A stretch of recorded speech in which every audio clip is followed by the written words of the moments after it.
What? Our day is not over just yet. Woohoo! USA! USA! We have an action-packed hour for you 6 p.m. drivers. Would I rather be feared or loved? Easy, both. I want people to be afraid of how much they love me. Matt Skraby wraps up a full day of live and local sports talk. And that is the whole problem with aliens. You just can't trust them. Occasionally you meet a nice one, but usually they turn out to be some kind of big lizard. The Skraby Show starts now on 97.3 The Fan. Hello and welcome into the Skraby Show for August 7th, 2025. Got a lot to talk about tonight. Very exciting stuff going on with the Padres right now. Very exciting stuff going on everywhere in San Diego right now, including, and I'm just going to start here because I had the last hour just to, get ready for this show and finish up the last show and listen to the roundtable a little bit. Well, I ended up playing with the Michael King bobblehead for about 20 minutes. I don't know what I was doing. I was just being a little kid, like walking him around and making his head bobble. But I got to say, this Michael King bobblehead might be my favorite one yet. It might be. The Fernando twirling bat one is pretty cool. But this Michael King bobblehead that they're going to give out on August 20th is pretty awesome, I have to say. So if you want your own Michael King bobblehead, you need to go to the game Wednesday, August 20th. The giveaway is limited to the first 40,000 fans in attendance. First pitch set for 6:40 p.m. Gates are open to the public 90 minutes prior. For more information, please visit padres.com/giveaways. So Michael King's bobblehead is going to be in 2 weeks. I'm going to have to go to this game, because I never was a bobblehead fan until I started working here. And then, I saw all the bobbleheads come through here every time. And so then I started collecting the bobbleheads. I have a ton of bobbleheads right now, and I need the Michael King bobblehead in my collection. So I'm going to have to go to the game because no one lets me take these things home anymore from the studio. But I like it. I think it's a good one. And I'm sure, and I'm very, very, very happy that Michael King, when he said, I'm going to be back before my bobblehead day, which is August 20th, he was right. And, I don't expect Michael King to be a guy who goes out there and says something that he wasn't sure of. So he was sure of it. But Michael King will be starting on Saturday. And the Padres just got a little bit better. And they got a little bit better at the trade deadline. And now there are a whole other can of worms that we need to open about what's happening with this team. And I'm not calling for major changes or anything like that, because obviously they're still winning. They're doing well. I'm going to talk a little bit about the Fernando stuff that we talked about during the roundtable, which was, which version of Fernando do we like? Do we like this Fernando that walks a lot at the leadoff spot? Or do we want to go back to the Fernando that hits a lot of home runs and strikes out a lot? And it sounds like an easy choice, but it's not really an easy choice. So we'll get into that just a little bit. We're going to talk about Ramon Laureano, my new favorite Padre. We're going to talk about him and whether or not he would be a good leadoff hitter. Also, Gavin Sheets, has he been forgotten? Has Gavin Sheets been forgotten? We'll talk about some of that. Also, I went down to the stadium on last Saturday, and I talked with Mason Miller, and I also dug through my videos from Saturday, and I talked a little bit with Bryce Johnson, because Bryce Johnson's also been a forgotten member of this team. Now, he wasn't, I wouldn't say he was the biggest contributor, but Bryce Johnson has had some clutch hits this year. He's had some good defense this year, and I think it's more impressive to me that Bryce Johnson was able to keep his spot in the clubhouse through all of the different changes that were made to this team. Maldonado DFA'd, Tyler Wade DFA'd, Trenton Brooks DFA'd, but Bryce Johnson was able to keep his spot in that clubhouse. And so I asked him a couple questions about that and about the trade deadline, because I always wonder how nerve-wracking it is for guys to go through the trade deadline. If you're someone who is like Manny Machado, Xander Bogaerts, Jackson Merrill, you don't have to worry about being traded. But guys like Bryce Johnson, he's already been traded a couple times. Guys like Tyler Wade, he's been traded before, or I don't know if he's been traded, but he's been off and on this team this year. that's got to be a nerve-wracking time, because sometimes those guys, the ones at the end of your bench, are the guys that get shipped out. And I don't know that I would be able to sleep the night before or do anything but worry on the trade deadline day until the deadline passed. And so Bryce Johnson, I asked him a little bit about that as well. I talked to some of the people down at the clubhouse when I was down there, and they were saying that Dylan Cease walked into the clubhouse with his arms raised in the air like, I made it. I am here to stay. And that's why I think Dylan Cease is going to start pitching better.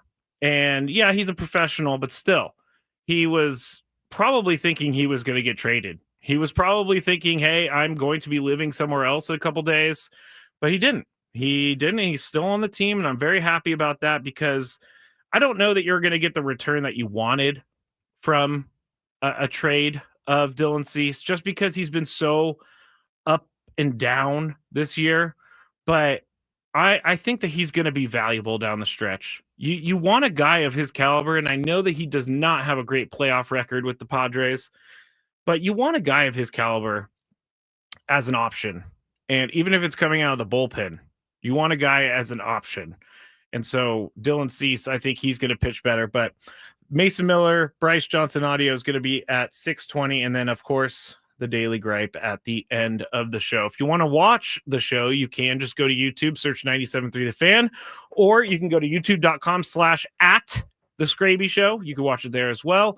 You can go to Facebook, 97.3 The Fan. You can go to Twitch, 97.3 The Fan, and you can go to my Twitter at Matt Skraby, MATTSKRAB as in boy, Y. So, with all of that said, let's get into the topic I want to start with, because Ben asked it on the roundtable. Where does Ramon Laureano need to hit in this lineup? And we kind of hemmed and hawed about it, but Chris said maybe leadoff. I like Ramon Laureano in the leadoff spot. So I did a little bit of research on him. And the reason I like Ramon Laureano in the leadoff spot, I've only seen him for a couple games, but as I said to open the show, he's my new favorite Padre, because he hustles. He's got power if he needs it. He can hit the gaps. He's a gamer. He seems to just be the perfect prototypical Padres philosophy hitter, because he has done everything right for the Padres so far. But I was looking through some of his career and looking through where he's hit best in his career. And he has hit leadoff before. He hasn't hit leadoff that much, though. He's only in his career, he's only had 41 games at the leadoff spot. And when you're looking for a guy to be a leadoff hitter, you want a guy that gets on base, maybe walks a bunch, productive outs if it's later in the game, moving the guys over, things like that. Well, in his career in the leadoff spot, he has a 208 batting average. And his career is a little strange too, because he has never played this great in his career. So these numbers are slightly skewed, but I don't think they're too far off. And so I really want to explore this a little bit. And if you're going to put Ramon Laureano somewhere, and I'm going purely by batting average just because that is a good indication on how much a guy gets on base. You can go by on base percentage too, but we talking batting average here on this show. His best spot in the lineup is the 5th position, where he has 120 games. He's played in 120 games at the 2nd spot in the order, and he's played 120 games in the 5th spot in the order. And when he's in the 5th spot of the order, he's hitting 298 with an OPS of 908. He's hit 21 home runs. He's driven in 71 RBIs. You can't look away from these numbers, because when you look at every other spot in the order, he's not even close to those numbers in each spot in the order. Batting second, where he has the same amount of games that he's played, he's hitting 250 with a 785 OPS. Strangely enough, he has the same amount of home runs in the 2nd spot that he does in the 5th spot. But right now, he is a lightning rod for this team. Luis Arraez said it earlier. He said earlier in the week, he said, I love this guy. He plays like a Padre. I love being teammates with him. He's a gamer. He comes to play every single day. And I think that when you grab the respect of the clubhouse as quickly as Ramon Laureano has grabbed the respect of the Padres clubhouse, it goes a long way. Because I was reading an article about being traded, and I think it was a Kevin Acee article or a Jeff Sanders. It was a San Diego Union Tribune article, but they were talking to certain guys about being traded, and there's just some things that you don't really know about being traded. Why do guys struggle when they go to new teams in the middle of the year? Because it's not easy. It's not easy to, go across the entire coast. Like Ryan O'Hearn in particular said, he feels like when he got into the clubhouse, he was behind on inside jokes. He was trying to figure out what guys liked what, he was trying to figure out his teammates, which is the first thing that he needs to do, and he's doing it. But all of that stuff is what contributes to a player not performing well after they're traded. Like Juan Soto came here. I don't have the numbers in front of me, but he was a little bit slow to get going. And once he got going, it was great, all that. But when you're traded and you're like a guy like Ryan O'Hearn who isn't used to this, it's a little bit difficult. I can imagine myself being traded somewhere and just kind of being a little bit of a nervous wreck for a week or two, just because it's a new routine, it's a new team, new teammates. You don't know if a joke's going to hit with these guys or if they're going to hate you, all of that stuff. But Ramon Laureano said, because he's been traded a couple times, he's able to block out the noise and he's able to play baseball. Now, it just turns out that Ryan O'Hearn kind of paid off some of the trade because he hit a home run to tie the game last night, which was awesome. Ramon Laureano, though, has been he picked up where he left off in Baltimore, and he has been a revelation for this lineup. He's hitting .346 since he came to the Padres. He's got an OPS of 1.024. His season OPS is .897, so he's got a better OPS than Manny Machado right now. And when you look at what he's been doing, he has 1 double, 2 triples, and a homer with 5 RBIs. That's invaluable. When you can get a guy that just plugs right in and does what you need him to do, it makes everyone look really smart, number one. And number two, it makes it easier on the rest of the team to trust that guy in the lineup. And I think that when you have a guy like Ramon Laureano who could help other players who have been traded in to the organization, that's also huge. And I think that if Ramon Laureano continues to do what he's been doing, the Padres are going to go far in the playoffs. They got to make the playoffs first, which I think they will. And I'm not trying to gloss over the fact that they have to make the playoffs first.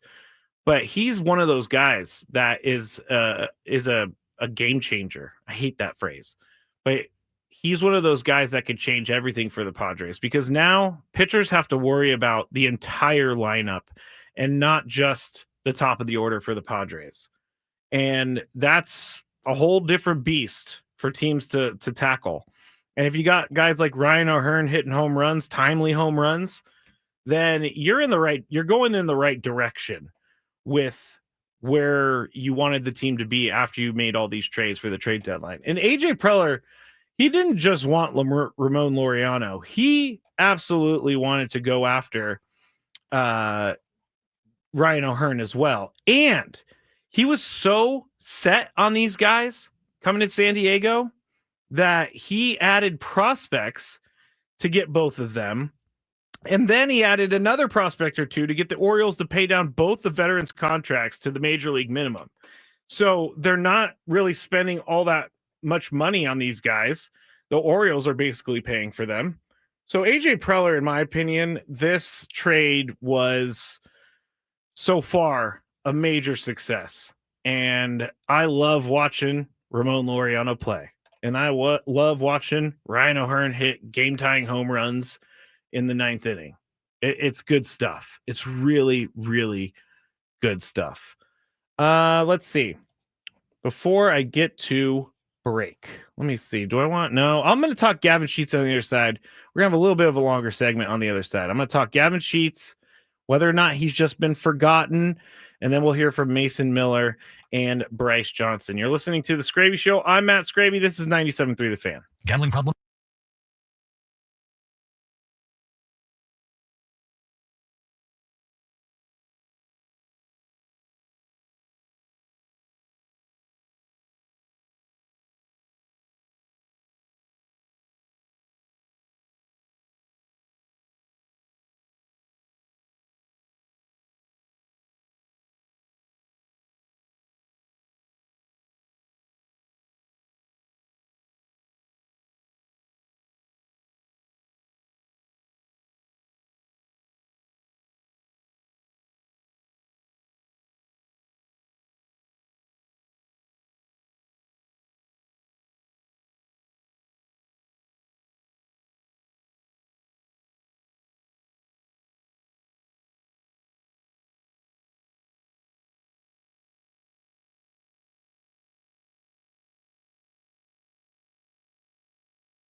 Matt Skraby back with you. 97.3 The Fan, The Skraby Show.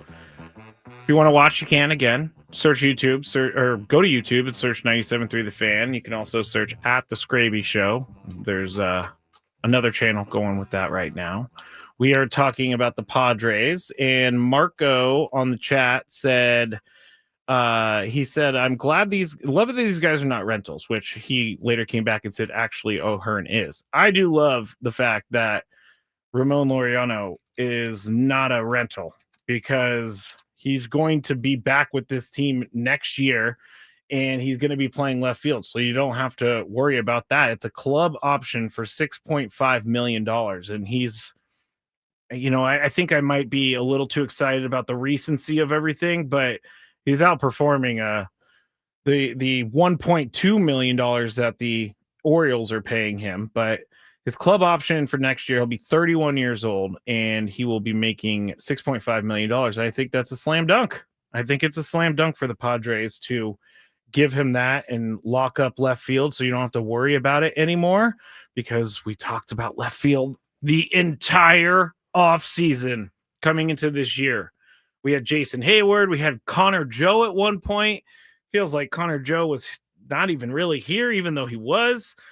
And I think it's just a lot easier for AJ Preller and company to know that they have a guy like Ramon Laureano in left field. Now, you might want to ask, what about Gavin Sheets? Why is Gavin Sheets being forgotten? He was, obviously a huge part of the beginning of this season, and up until a couple weeks ago, he was still a big part, but he has seen his playing time decrease, and it has been not jarring, I guess, but it's been noticeable that his playing time has been decreased. And I like guys like Gavin Sheets who are like, hey, you need me to play left field in order to stay on this team? Okay, I got it. Let me work on this. Let's go practice this. I like guys like that who are willing to try something new and willing to contribute to the team in the way that Gavin Sheets has. And Juan on the chat says something that is very smart, and it's Sheets was brought on to be a bench player. And that is true. Sheets was never brought on this team to be a starter, an everyday starter for the team. And I think that with Gavin Sheets, there could be a bigger role for him in the future with the Padres. He's got this season under his belt, and Gavin Sheets is someone that I think would be open if the money is right. I don't know how much he's looking for or anything like that, but I think that he would be a guy that would be open to staying with the team, and I'm just confirming his contract situation. Well, yeah, he's in arbitration for the next couple of years, so I don't know that this I don't want to call it a benching, but that's the easiest way to say the decreased playing time for Gavin Sheets has any it carries no weight in regards to the future with the team, because he can get better, and we've seen him get better this year. We've seen a guy who's never played left field in his life go play left field, and although he did run into a wall once or twice, which he jokes about, so I'll joke about it, I think that he has shown that he can grow in his game. And so Gavin Sheets right now is the odd man out, and when you're really looking at it, and it's a business, results-based business, baseball, he's just not getting it done at the plate recently. And if you look at his stats, May was the only month where he kind of had this great breakout type of month. He had 8 home runs that month. He hit 275 that month. All the other months are not even close to that. So you know that he can do it. And baseball is a weird, streaky game.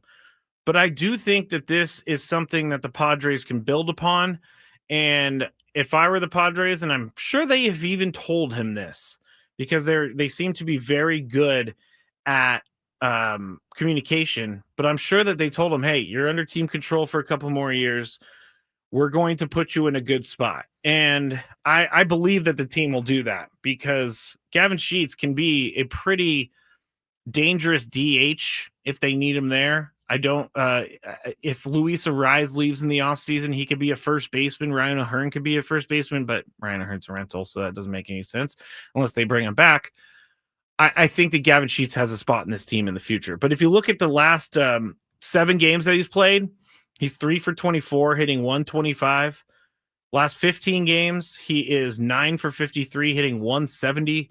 Last 30 games, he's 24 for 111, and he's hitting 216. And in the last 7 games, he's only hit 1 home run. Obviously, it's in limited opportunities. But when you look at those numbers and then you look at what the Padres went and got, you understand why he's not getting the same amount of playing time that he did earlier in the year. And there's not really a I guess in his mind, I'm trying to put myself in his mind. And in his mind, he probably is a little frustrated that he's seeing playing time decrease, but he came on this show last week and he said he wants to do whatever he can to help the team win. If that's a bench player, then that's being a bench player. And I like that. And he understands this is a business because his dad played professional baseball as well. So if anybody understands it's a business, it's probably Gavin Sheets.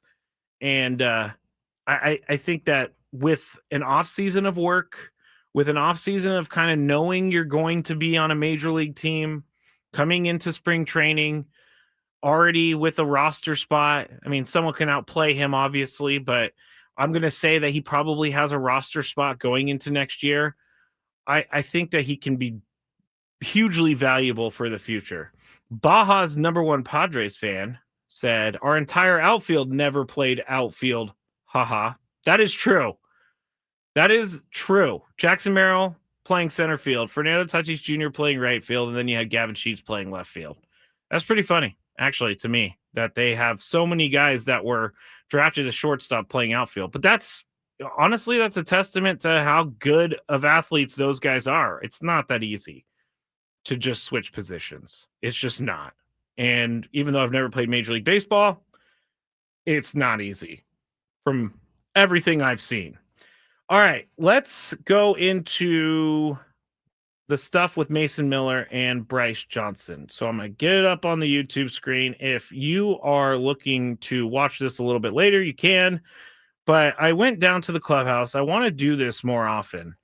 And I want to go down to the clubhouse and try to get more audio for everyone. But I wanted to go down there because of the trade deadline. I wanted to see what the clubhouse was looking like. I wanted to see what the feeling inside of the clubhouse was. And I got to tell you, everybody was very, very excited about what was happening with the Padres. They won the night before, so this was done the day after Mason Miller made his Petco Park debut. But I can't even imagine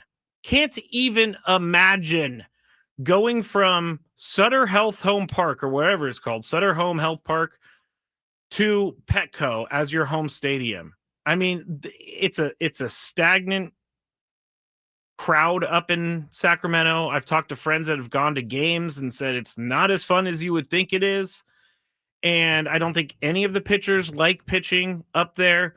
So you're going from a team that doesn't really care about the city that they're playing in until they get to Las Vegas, from that team to a team firmly entrenched in a playoff race, in a division race, and you get to actually contribute to a team that it could go somewhere. So I got to imagine that's a massive boost for Mason Miller, but I asked him about his Petco debut. It was electric. Yeah, I was excited. Felt the energy from the moment I walked out there, and getting the call and getting warmed up, just excited, anxious to get in there, and felt that sense of calm once I was back to pitching and competing again. Yeah, I gotta think that's really hard to be traded and then put into a game. What was that like for you, just entering a game without really knowing your teammates that well? Yeah, I mean, you always want to do well, but I really wanted to get the job done for the guys last night. Being in that position, having the trust for them to put me in that game right away, meant a lot to me, and I was excited to get out of that jam and pass the ball to Robert as we got the win yesterday. So that was Mason Miller, and you saw how electric Petco was when Mason Miller did come into the game, and you gotta love what you're seeing from him. Like I have been watching Mason Miller from afar for a little bit now because he was on my fantasy team last year. He helped me win a fantasy championship. If I haven't said that, you've probably heard it actually like maybe a million times at this point. But I watched him last year, and he just converted save after save after save last year. And one of the saves he did not convert, strangely enough, was actually Jackson Merrill taking him deep in that day game against the A's last year at Petco. But Mason Miller, because Robert Suarez is most likely, in my mind, he's already gone for next year. Mason Miller has 4 years of control through 2029, and he's going to be your closer. And this dude, by the way, he's extremely tall, extremely tall. And I'm six feet tall, and I felt like a tiny person because he's that tall, and he's got that baseball player build.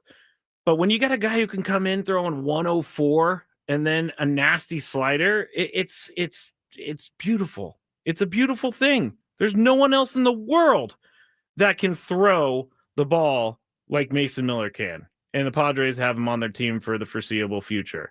And AJ Preller also said that he's been looking at this guy for a long time, and he's been trying to get this guy.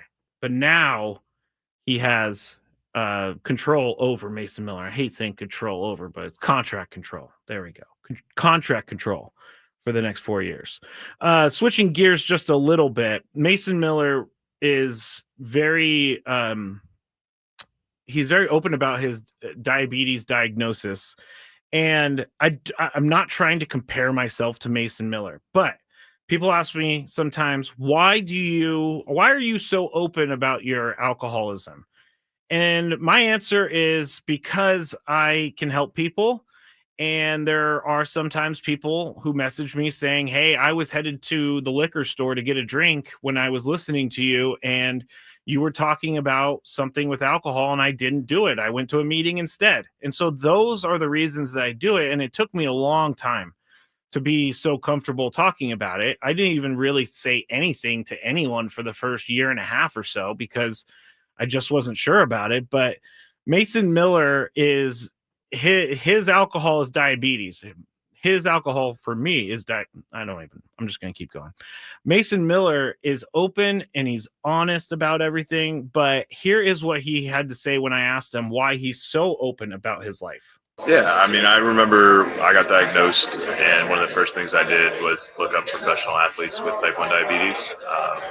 And I really had no kind of grasp on the condition or anything like that. So being able to pull up guys like Mark Andrews, Jordan Hicks, other players, Adam Duvall, guys like that are playing at the highest level with that condition was reassuring to me. Even if at that point playing in the big leagues wasn't realistic for me, just knowing that people were able to play at a high level while living with it was reassuring to me. So I feel like now that I'm in that position, I have kind of that duty and responsibility to be that role model for kids. And if I can make a difference with one kid, then it's worth it to me. What is the biggest question that you get from people about it? I mean, from other kids that are diabetic, usually it's like, what's your favorite snack when your blood sugar is low? And Sour Patch Kids is like my guilty pleasure. But it's kind of just a general discussion. Everybody's different, and the way that I live with it is going to be different than the next person. And I think there's a lot of things you can learn from each other, but at the end of the day, it's trying things and seeing how your body responds to it. That is the most important thing to do. So that was Mason Miller. I love that he answered Sour Patch Kids. I think that's hilarious because I'm not so much a Sour Patch Kids fan, but if there are Sour Patch Kids there, I will definitely eat them. But that's something that you have to look forward to if you're a parent out there who has a kid that's diabetic. You could point, and they're an athlete or they want to be a professional baseball player. You could point to Mason Miller and be like, hey, he made it all the way. And he's diabetic too. And I think that's important. I think that's a way to connect with the community. I think that's a way to connect with fans. And for a 26-year-old to kind of have the maturity that Mason Miller seems like he has it's refreshing to see, and it's hard to remember that he is 26. Like, it's kind of crazy now that I'm a little bit older. I'm 40, going into these clubhouses with these guys that I had my driver's license when Mason Miller was born. That's crazy. That is crazy. But to see guys being able to carry that on and try to make a difference is a huge thing for me. So that was just a little bit of the Mason Miller talk that I had. It was very short. When we get back on the other side, I'll give you a quick detail into how these things happen and how you go about getting these interviews. And then we'll hear from Bryce Johnson. And we will also talk about, what did I put at the end here? We're going to talk about some other stuff. I'm not really sure yet, but we will hear from Padres outfielder Bryce Johnson on the Skraby Show when we get back on 97.3 The Fan.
I just came across something I saw on Twitter, and it's non-sports related, but it stopped me in my tracks. And it said this person read a stat, and I have no idea if this stat's true, but the conversation is where I want to go with this.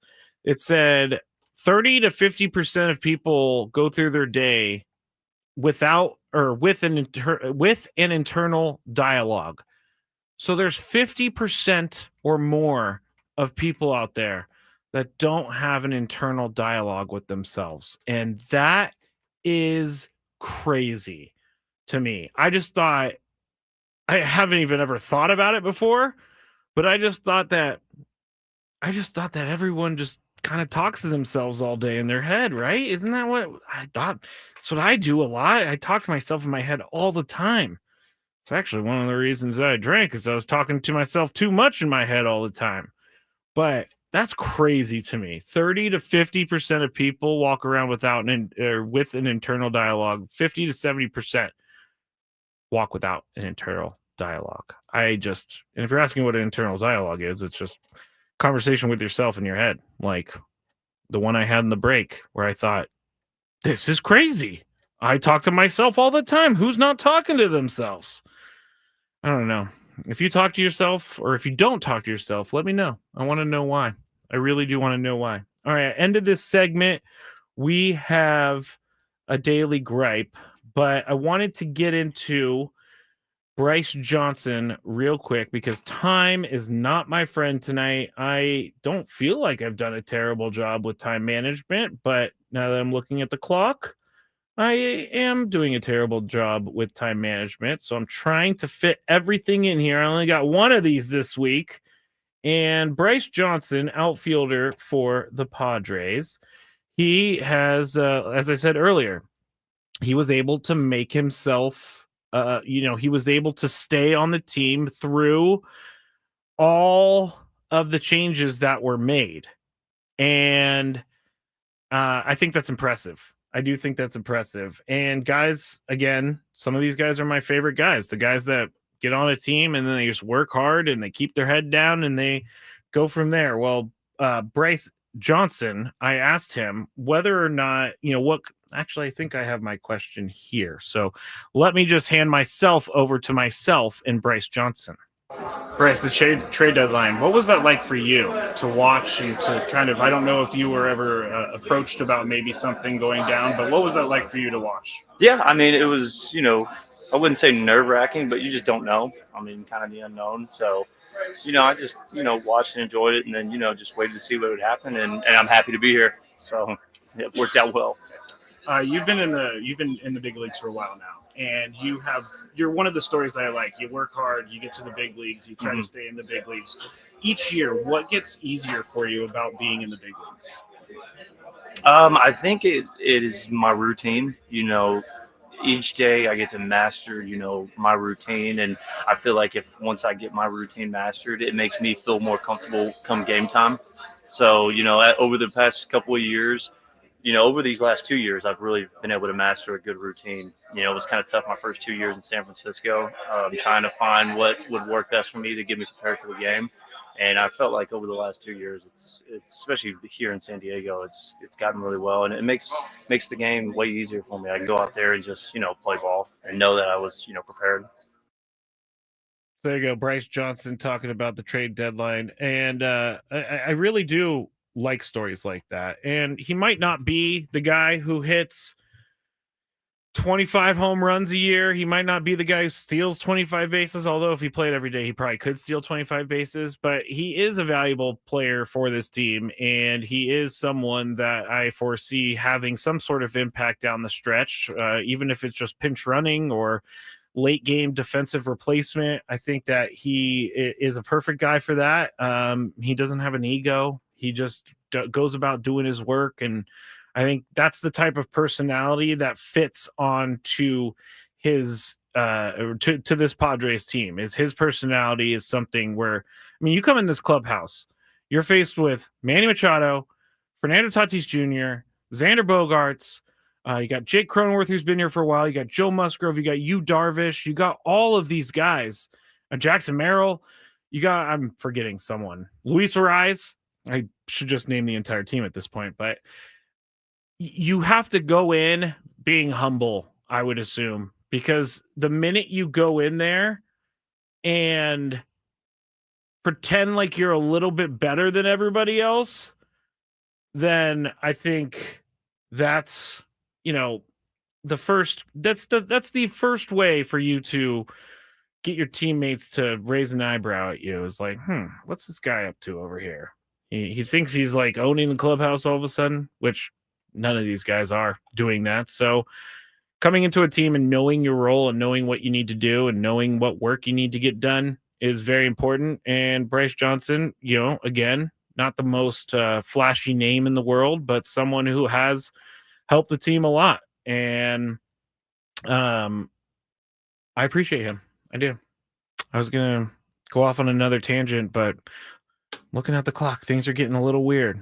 If you would like to, if you're in your car or anything, you want to see those videos, you can just go to YouTube, search 97.3 The Fan, and fast forward through the video. You'll be able to find them. I got a couple comments before I end up ending the show. I got a couple comments about the internal dialogue. Jason said, let's go get some rolled tacos, Skraby. We can pick up some for Chris. Yes, Chris did say he loves rolled tacos. And let me tell you, Chris is a fit guy. He is. And he followed SD Fat Loss to a T. But Chris also likes to eat. I'm giving his secrets away. But Chris can put down some food, let me tell you. And he does love his rolled tacos, let me tell you. Like, okay, I'll go into it. He was eating wings earlier, and everybody would be proud of me. Most of the time, I would say something like, why are you eating wings in here? I hate wings. That's not about me. And I just kept my mouth shut. Didn't say a word about him eating wings. And I think it was only like 2 wings anyway, because the vultures of Odyssey San Diego got the pizza.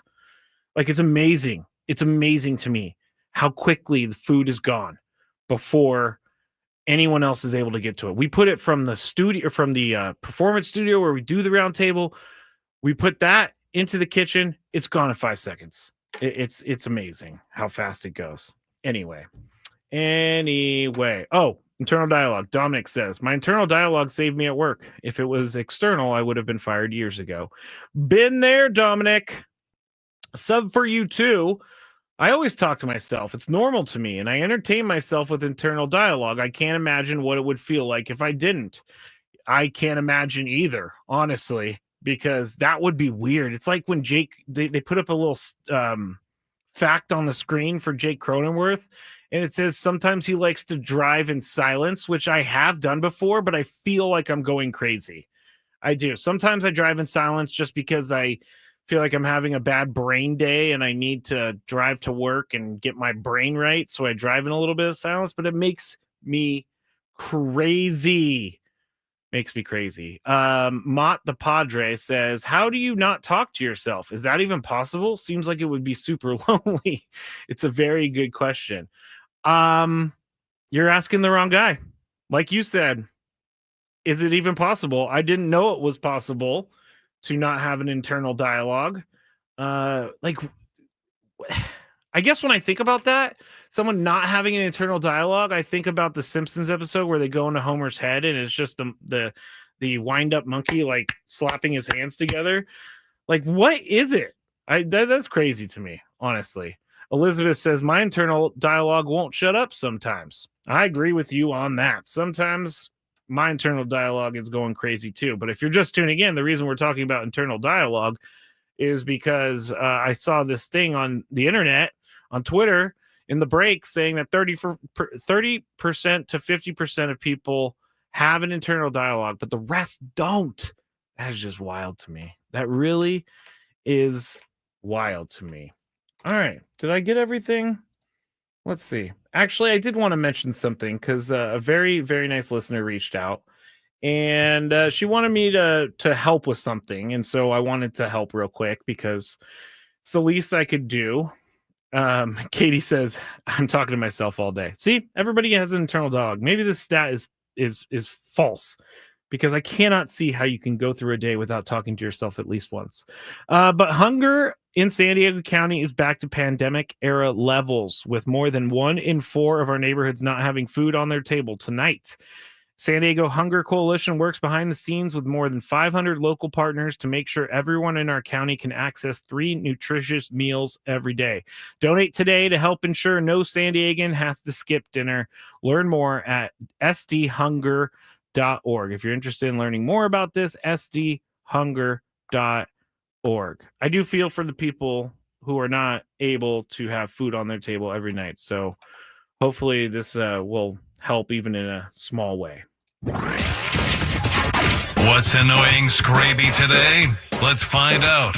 It's time for the Daily Gripe. All right, Daily Gripe real quick. And it comes up because I was going through the TV guide last night, and I saw a Gordon Ramsay show. And I'm like, here's the Daily Gripe. How many cooking shows do we need? Gordon Ramsay alone has like 10 shows. I see a new cooking show every single day. How much cooking can actually be done on TV? I guess a lot, because there's a lot of shows, but you got like the British Bake Off, you got all the Food Network shows, you got Kitchen Nightmare, you got Master Chef, you got Master Chef Junior, Top Chef. I mean, you got all these shows. I don't understand why there's so many cooking shows, but they are shows that people really like to watch because they're there. And so no one's going to put out a product that no one is watching. So apparently people love these cooking shows. And hey, I also like to cook sometimes here and there. And I will go and watch certain YouTube videos. But I feel like there's at least 100 cooking shows out there. And they're not all that great. I used to watch Iron Chef all the time. The new Iron Chef is kind of weird. Just stick with something that makes sense, people. There's my Daily Gripe.